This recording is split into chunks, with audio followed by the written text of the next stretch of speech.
pourquoi on ne peut pas avoir une GTV fiable où on peut prendre des décisions dans la gestion technique? Parce que la donnée n'était jamais une priorité.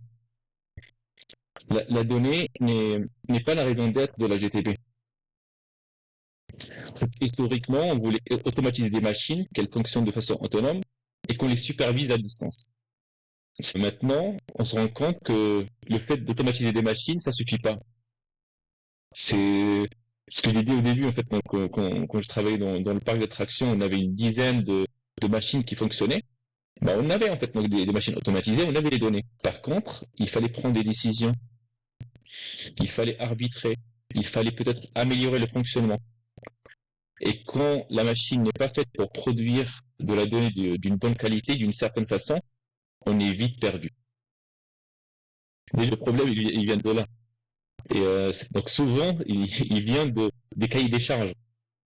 Donc en fait, le cahier des charges, c'est très, très, très important de redéfinir son rôle.